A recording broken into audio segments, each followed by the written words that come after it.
fazer um exercício rápido. Eu não vi a resposta de vocês aí no bom dia. Bom dia? Bom dia! Maravilha. Vamos fazer o seguinte. Se todo mundo estiver de pé aí, estiver atento, eu desci aqui agora, a gente vai fazer o seguinte. A gente vai respirar fundo, tá? No 3, a gente puxa. Vamos fazer isso 3 vezes, depois vocês vão entender o motivo da gente estar fazendo isso. Vamos lá. No 3. 1, 2, 3.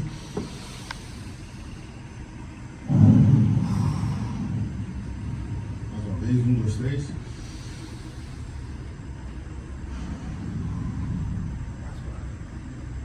Mais forte no 3 agora, hein? 1, 2, 3.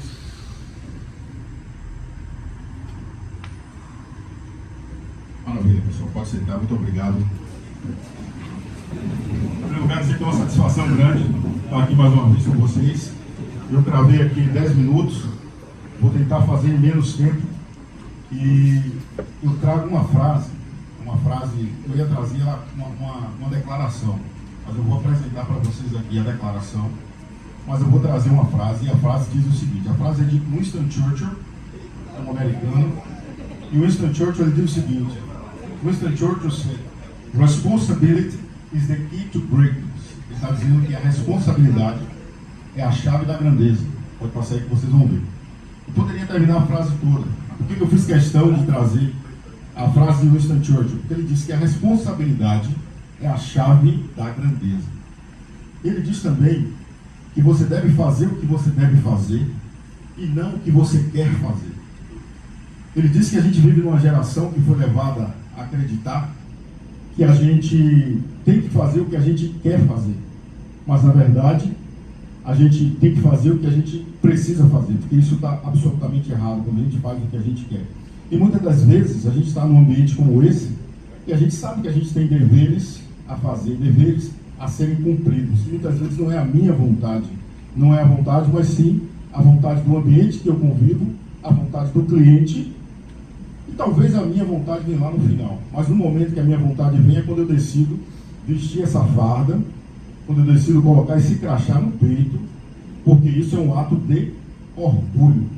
E sendo um ato de orgulho, é um ato que merece respeito. Por isso que a responsabilidade é a chave da grandeza. E aí vocês me perguntam, onde está a grandeza dentro da responsabilidade? Para mim, a grandeza, para cada um de nós que estamos aqui, é a certeza de que a gente chega em casa, e que chegando em casa, nossos familiares estarão lá esperando a gente, para nos abraçar, para dizer que nos amam, para dizer que nos respeitam, seja seu pai, sua mãe, sua avó, sua esposa, seus filhos. Não tem grandeza maior do que a certeza de que você, como provedor da família, consegue vir aqui, um ambiente de extrema criticidade. Muitas das atividades que vocês executam são atividades críticas, e olhando essa criticidade, você tem a certeza que as suas ações, as suas decisões, permitem que você volte para casa em segurança. Então, para mim, não existe grandeza maior do que essa. Para quem não conhece Winston Churchill, ele atuou na Segunda Guerra Mundial, ele liderou uma nação inteira, o Reino Unido. Ele inspirou uma nação com sua oratória poderosa e inabalável. O seu legado ainda continua a ser uma fonte de inspiração em todos os líderes do mundo. Então, ele é muito citado em vários livros, em palestras. Winston Churchill é um cara realmente teve uma passagem nesse mundo e marcou de forma indelével. A história dele realmente não pode ser esquecida, o legado que ele deixou e vem sendo frutificado. Pode passar o próximo aí.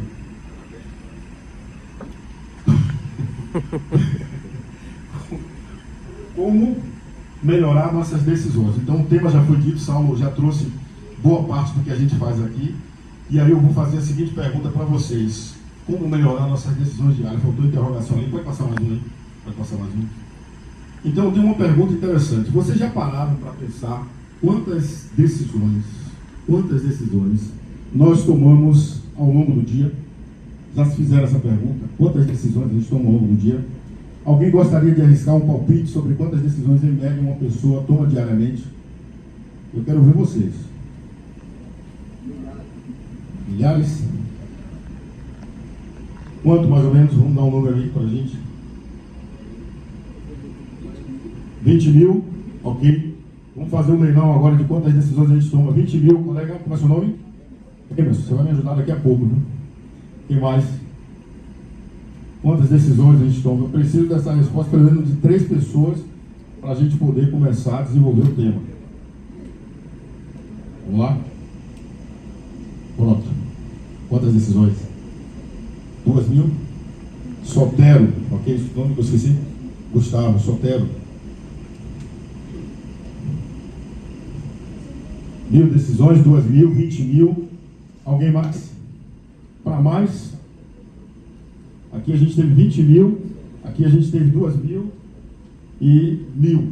Alguém mais? Para mais? Quem quer arriscar mais? Eu tenho 3 mulheres ali. Livre espontânea pressão, viu? Quantas decisões?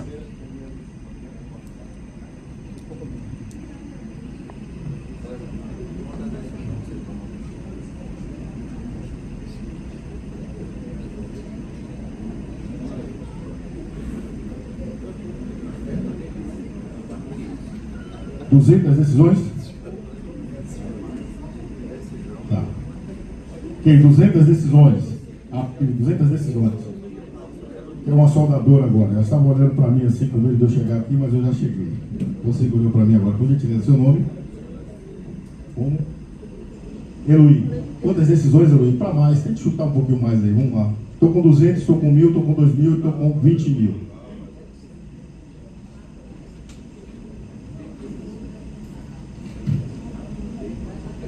Não, individualmente, você, um ser humano normal, quantas decisões? 500, então vamos lá. A gente tem aí 200 decisões, a gente tem 1.000, a gente tem 200, temos 500 decisões. 3? 3, temos 3, temos 200 decisões, temos 500 decisões, temos 1.000, 2.000 e 20.000 decisões. 20.000 foi meu amigo Aldo, não, desculpa. Emerson, meu amigo Emerson, foi o que chegou mais perto. São 35.000 decisões que a gente toma ao longo do dia. Pode parecer inacreditável, mas é verídico. Se vocês pesquisarem aí agora, eu poderia pedir a vocês para abrir o Google aí e fazer uma pesquisa, em média, quantas decisões o ser humano toma por dia. São 35.000 decisões. Desde o momento que você decide acordar, você está dormindo, você decidiu levantar, você já tomou uma decisão naquele dia. Você decidiu levantar no horário que o despertador despertou. Essa é uma decisão.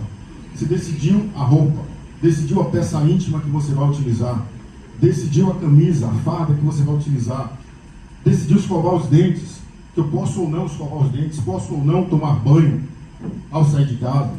É costume, mas eu posso ou não, depende do horário, depende do atraso, depende do momento.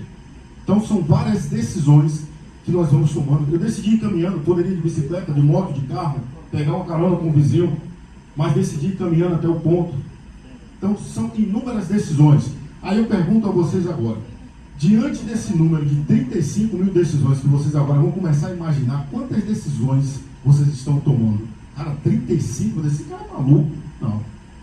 É só vocês pararem para observar. Tem gente até que chega a tomar 200 decisões, 200.000 decisões. Um CEO de uma grande empresa que está o tempo todo decidindo o que fazer para manter a organização dele correndo. Ele toma muito mais decisão do que nós. Essa é uma grande verdade. Depende do cenário, depende da pessoa, depende do momento, depende do dia. Mas com esse número, onde é que eu quero chegar? Pode passar mais um slide aí, por favor. A importância de nós tomarmos decisão acertadas é crucial para a segurança e a eficiência no trabalho. E tem um ponto interessante da tomada de decisão, que é o seguinte: eu começo o meu dia com a carga de energia, sei lá, em 100, minha bateria está cheia, meu mental também está, em teoria, desopilado, se eu não for dormir com problema. Né? Ninguém tem problema, na verdade, né? Todo mundo tem, a gente dorme pensando, processando como a gente vai resolver esse problema no dia seguinte. Mas vamos lá. Você acordou com a bateria cheia. Ao longo do dia você vai tomando decisões. Tem uma outra pergunta interessante a ser feita. Vocês imaginam que a energia da tomada da primeira decisão e da última decisão no final do dia, ela é a mesma? Não é a mesma. não sendo a mesma, quer dizer que eu estou sofrendo, ou eu posso sofrer, uma estafa mental na minha tomada de decisão, o que pode comprometer a segurança. A segurança ela pode ser comprometida pela quantidade de decisões que nós tomamos ao longo do dia. Uma decisão bem pensada pode prevenir acidentes e melhorar a nossa produtividade. É um marco importante. Pode passar mais um, por favor? E eu vou trazer para vocês, quem quiser anotar, anote aí uma teoria interessante. O autor do livro que eu vou falar agora, Rápido e Devagar, Duas Formas de Pensar. O nome do livro é esse, o subtítulo é esse, Rápido e Devagar. O autor do livro, ele ganhou um prêmio Nobel de Economia, só por ter escrito o livro. O livro foi escrito não com foco na segurança. Ele não tem o foco na segurança, ele não foi escrito para a segurança do trabalho. Contudo, depois da leitura que eu fiz, eu pude fazer essa análise e entendi que ele se aplica perfeitamente ao processo de segurança do trabalho. Nós temos o sistema 1, que é o sistema rápido, automático, intuitivo e emocional. Esse sistema é usado para decisões que requerem pouca reflexão, que são tomadas quase instantaneamente, e ele funciona de forma subconsciente, baseado em experiências passadas, heurística, e sendo rápido, mais suscetível a erros e vieses. Os vieses são as decisões que a gente toma, porque eu fiz isso, porque eu já tenho o costume de fazer. A gente pode dizer que isso é um viés de decisão. E o sistema 2 é um sistema lento, deliberado, analítico e lógico. Esse sistema é ativado quando as decisões são complexas e requerem esforço consciente. Ele requer concentração, é baseado em lógica e análise, sendo mais preciso, porém lento. Vamos fazer uma brincadeira aqui agora. Vamos lá. Meu amigo Marcelo. Marcelo, 2 mais 2, Marcelo. 3 vezes 3. Beleza, foi rápido, hein? Vocês ouviram aqui? Deu para ouvir, Marcelo? Vamos ver Soltero agora. Soltero, 3 mais 3, Soltero. 3 mais 3, 6. 3 vezes 3. Maravilha. Thaísa, 5 vezes 5, Thaísa. 25. Tá rápido esse pessoal de conta, tá bom, né? Vamos pegar agora a Aline. Cadê a Aline? A Aline tá aqui, não tá? Aline, vamos fazer o seguinte. Vamos lá. 1530 vezes 1290. Alguém arrisca aí? 1530 vezes 3290? Sem calculadora, na mente. Alguém arrisca?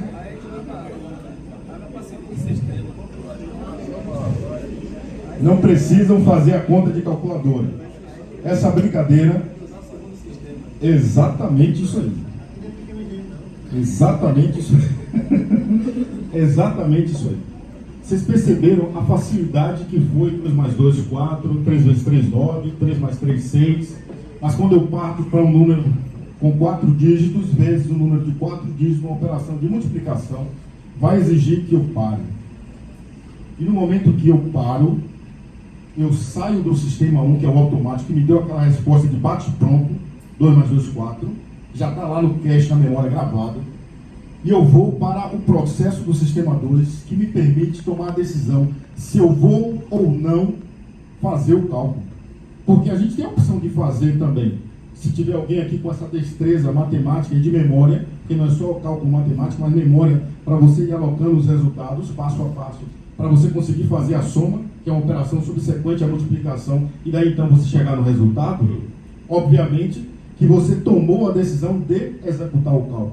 Mas você também pode tomar a decisão de, cara, por fora, dá para mim não, o número é muito gigante, vai exigir muita energia mental. Então, neste momento, onde eu paro para tomar a decisão se eu vou para o caminho A ou para o caminho B, eu estou operando no sistema 2.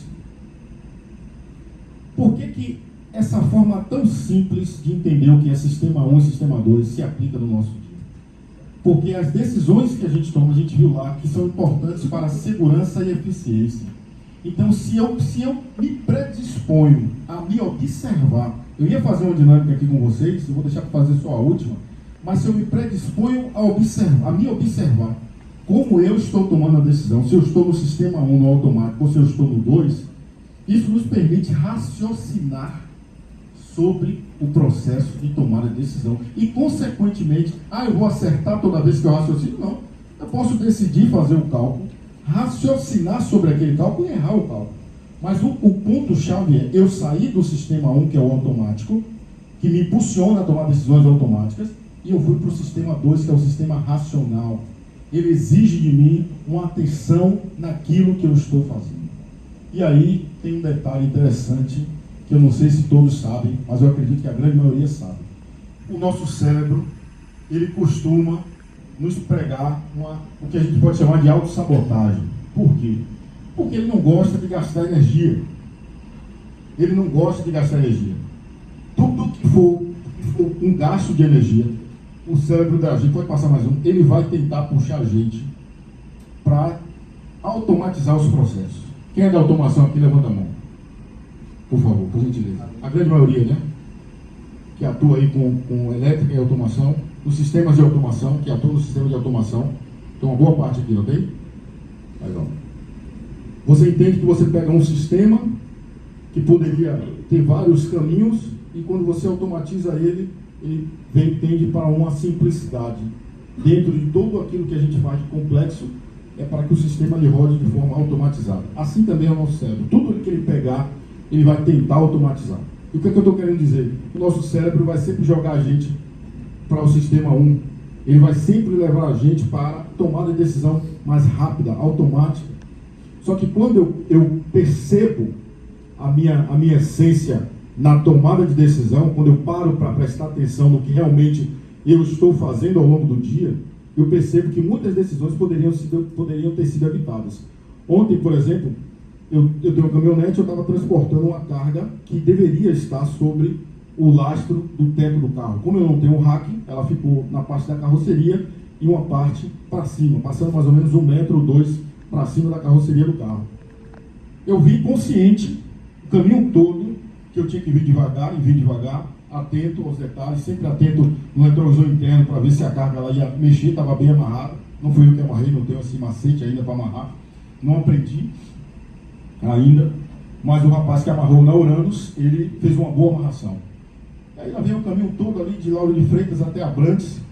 Entrei ali na rua de Abrantes, quando eu estou chegando em casa, se não fosse o carro que estava na minha frente, que pegou um caminho errado, ou seja, era para ele entrar pela portaria de visitante, ele entrou pela portaria de morador. Eu já estava fazendo o mesmo processo automático de ir para a portaria de morador, que é o que eu sou morador do condomínio. Então eu ia entrar, só que a carga não ia passar. Então no momento em que ele errou o caminho e foi forçado a dar uma ré, e eu dei uma ré, eu falei, cara, eu estou vindo pelo caminho errado. Eu tenho que ir pelo portão de saída, porque o portão de saída não tem barreira. Isso para dizer a vocês que eu vi o caminho todo raciocinando sobre a minha entrada no condomínio e seria pelo portão de saída. Só que no momento em que eu cheguei perto da portaria, é como se o cérebro tivesse desligado e foi para onde? Para o automático. É muito rápido esse processo. Esse é um exemplo real, não é fictício, mas é um exemplo real que eu estou trazendo para vocês entenderem o quanto de esforço a gente precisa fazer para estar no sistema 2. Planejar a execução de uma tarefa complexa e perigosa, como a instalação de um novo sistema elétrico. A gente faz isso aqui ou a gente não faz? Permissão de trabalho. Será que a gente está emitindo a permissão de trabalho quando a gente preenche os formulários no sistema 1 ou 2? Essa pergunta vocês vão ficar se fazendo constantemente. O preenchimento do checklist, eu estou rodando, meu cérebro está processando ali no sistema 1 ou no 2? Eu estou ticando ou eu estou raciocinando sobre cada pergunta que ali está?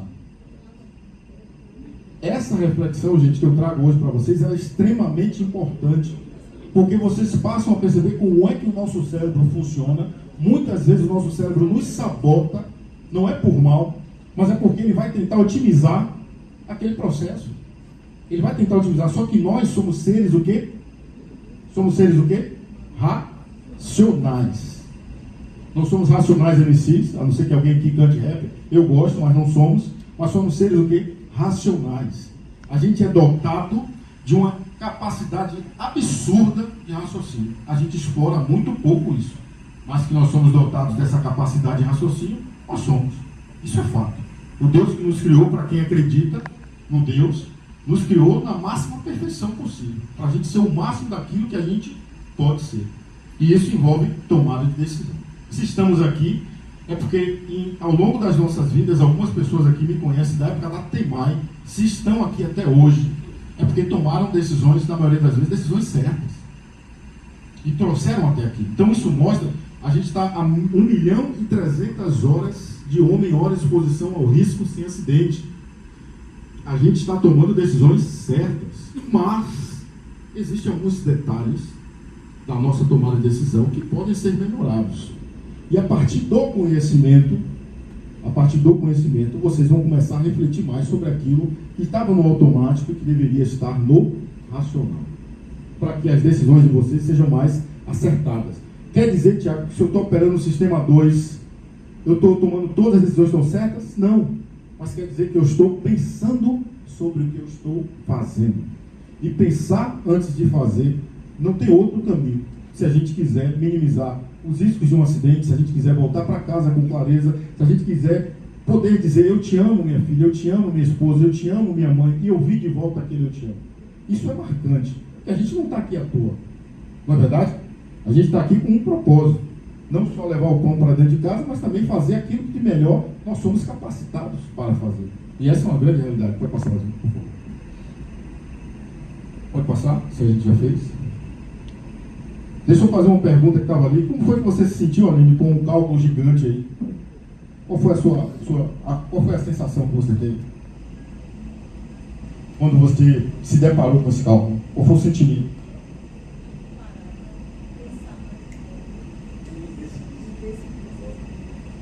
Exatamente diante das atividades críticas, é esse sentimento que a Aline colocou agora que a gente tem que ter. Eu preciso parar um pouco mais para eu avaliar qual a decisão eu vou tomar. Pode passar mais um slide aí. Na verdade, o modelo Hope, eu vou tentar trazer da seguinte forma. Volta aí um pouquinho, só mais um. Vou falar só dos fatores. O Hope é a performance humana organizacional. O Hope é uma metodologia, é uma abordagem da segurança do trabalho que fala que o ambiente influencia nosso comportamento. O ambiente influencia nosso comportamento. E isso tem tudo a ver com tomada de decisão, porque se eu estou no ambiente, eu estou próximo de pessoas que costumam tomar decisões rápidas sem pensar, é óbvio que o meu cérebro ele vai copiar da mesma forma como a gente copia um bocejo. Vou bocejar aqui do nosso lado. Mesmo que a gente não queira, a gente vai lá e boceja em conjunto. Não sei se vocês já pararam para reparar isso, mas o cérebro ele copia aquilo que a gente faz. Isso é automático. Bocejou do lado, você está do lado, você prende o bocejo, mas ele vem de forma automática. Da mesma forma como se a gente chegar aqui com raiva, com a cara de raiva aqui falando grosso, gritando, ofendendo. Da mesma forma, sua testa, eu simulando aqui agora, eu olhei alguns rostos, automaticamente a testa já começa a franzir. Isso é automático. A gente é reativo, é verdade. A gente é reativo.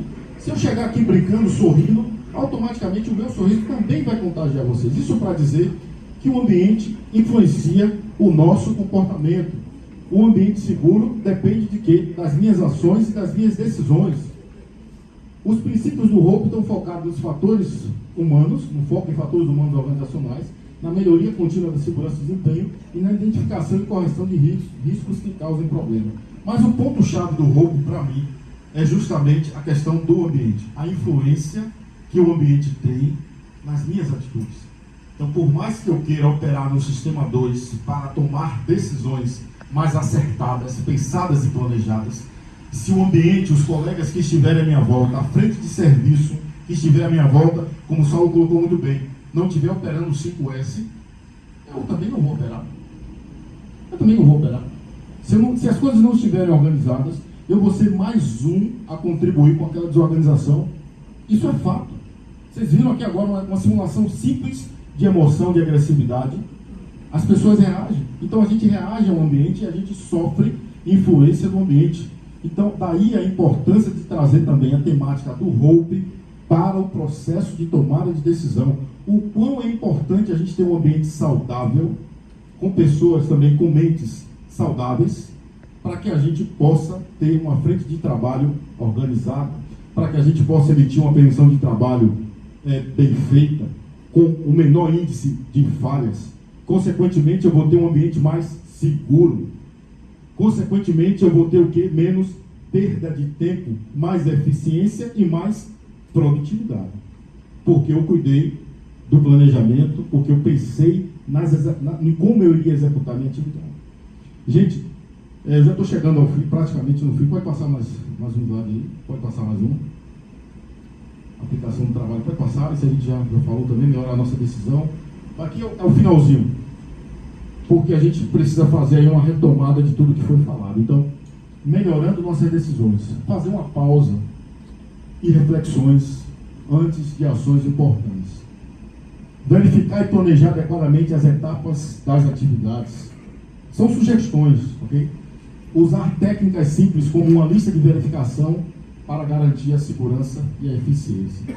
Às vezes a gente acha que está fazendo o melhor, atacando a produtividade, muitas vezes, que a gente precisa atacar. A gente só está aqui hoje, só é possível manter a Hidrostec em engenharia por conta do trabalho que nós fazemos lá. Eu não posso dizer só vocês, porque tem equipe de SMS, a gente às vezes está monitorando, acompanhando, executando. Mas quem mete a mão na massa, a grande maioria são vocês. A gente está aqui por isso.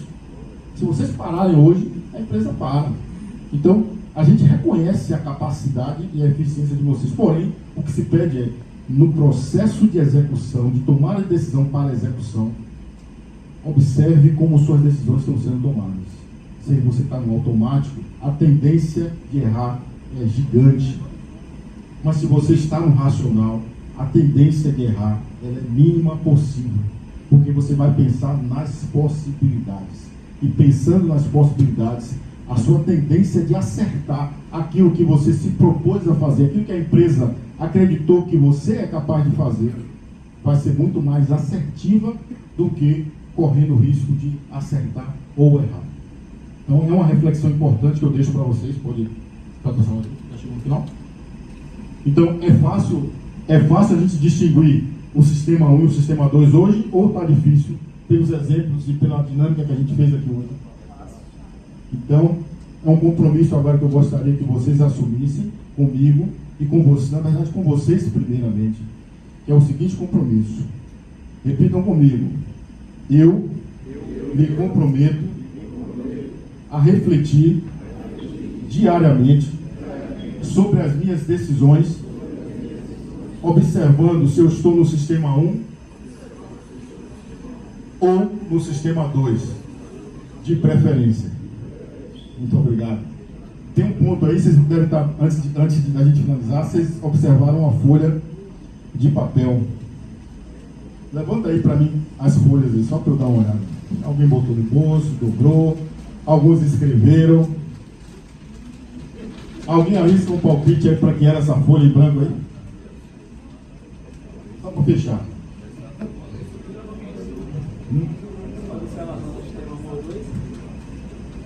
Vamos lá, mais um aí. Observação do sistema 2. Quem mais? Desculpa. Quem sou? Sandoval. Sandoval aqui trouxe quem sou. O colega chutou ali para a gente colocar as observações do sistema 2. Quem mais? As decisões. Tem a ver. Quem mais? Essa folha em branco, ela significa o nosso dia de hoje. É uma dinâmica que significa o nosso dia de hoje. Ele começou com essa folha em branco. Tem a ver ou não tem a ver com decisões? Tem a ver com decisões. Porque se ontem eu tomei decisões sem entender como era o meu processo racional, se eu estava no 1 ou no 2, hoje, a partir dessa folha em branco, eu vou poder tomar decisões melhores. Então essa é a ideia da folha em branco, é para que a gente possa olhar a nossa vida, a nossa existência, porque a gente não está aqui só para viver, então a gente existe, e existindo a gente se compromete com as realidades que a gente vivencia. A Hidrostec é uma realidade que a gente precisa estar comprometido. Então no momento que a gente se compromete, a gente tem uma folha em branco. Todos os dias Deus nos dá o dom de poder respirar. E respirando, a gente pode tomar novas decisões. Se eu tomava no costume antes, hoje eu vou raciocinar sistema 1 ou 2 e vou tomar a decisão de forma mais assertiva. Ok? Então, essa folha em branco é para isso. Mais uma vez, eu quero dizer que para mim é uma satisfação muito grande estar aqui com vocês, poder dividir esse conhecimento com vocês e agradecer também a paciência e os exercícios que foram feitos, as dinâmicas, as interações também. Dizer que para mim é um prazer imenso estar aqui com vocês, tá bom? Muito obrigado, um excelente dia para vocês e boas decisões.